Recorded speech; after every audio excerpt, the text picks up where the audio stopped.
অতীতে বিভিন্ন দেশে মার্কিন সামরিক অভিযানের তীব্র সমালোচনা করেছেন খোদ প্রেসিডেন্ট ডোনাল্ড ট্রাম্প। তিনি বলেন, ইরাকে তার দেশের সামরিক অভিযান ছিল একটি বড় ভুল ও অত্যন্ত বোকা সিদ্ধান্ত।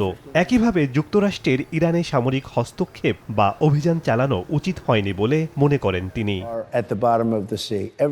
সম্প্রতি ফক্স নিউজকে দেয়া এক সাক্ষাৎকারে ট্রাম্প আরও বলেন, ইরান পারমাণবিক অস্ত্র না বানাতে সম্মত হয়েছে। যুক্তরাষ্ট্রের সুনির্দিষ্ট কিছু হামলার কারণেই ইরান এখনও পারমাণবিক পরাশক্তি হয়ে উঠতে পারেনি। ওয়াশিংটন হস্তক্ষেপ না করলে তেহরান এতদিনে পারমাণবিক অস্ত্র অর্জন করত।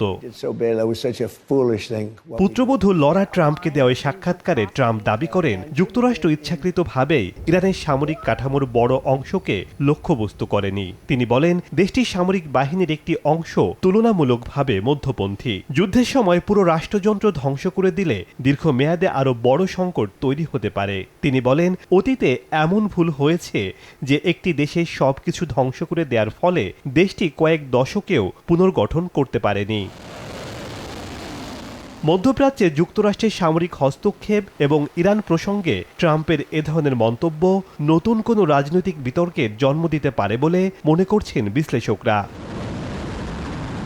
শেখ সাদি মারজান, সময় সংবাদ।